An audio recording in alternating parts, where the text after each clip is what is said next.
قل إن كانت لكم الدار الآخرة عند الله خالصة من دون الناس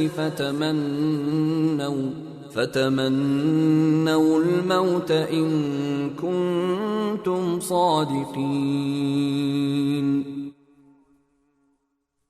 آپ ان سے کہیے کہ اگر اللہ کے نزدیک آخرت کا گھر تمام انسانوں کو چھوڑ کر صرف تمہارے ہی لیے مخصوص ہے جیسا کہ تمہارا کہنا ہے، تو موت کی تمنا تو کر کے دکھاؤ اگر واقعی سچے ہو۔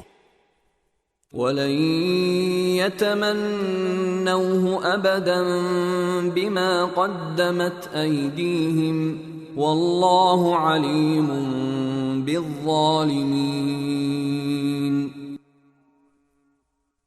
اور ہم بتائے دیتے ہیں کہ انہوں نے اپنے جو کرتوت آکے بھیج رکھے ہیں، ان کی وجہ سے یہ کبھی ایسی تمنا نہیں کریں گے، اللہ ظالموں کو خوب جانتا ہے۔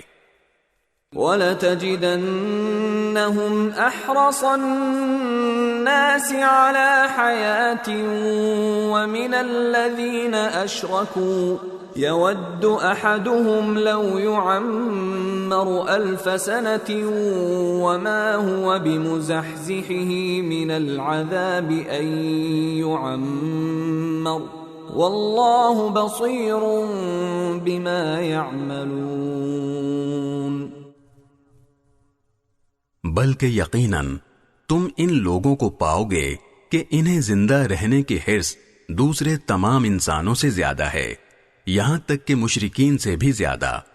ان میں کا ایک ایک شخص یہ چاہتا ہے کہ 1000 سال عمر پائے، حالانکہ کسی کا بڑی عمر پا لینا اسے عذاب سے دور نہیں کر سکتا، اور یہ جو عمل بھی کرتے ہیں اللہ اسے اچھی طرح دیکھ رہا ہے۔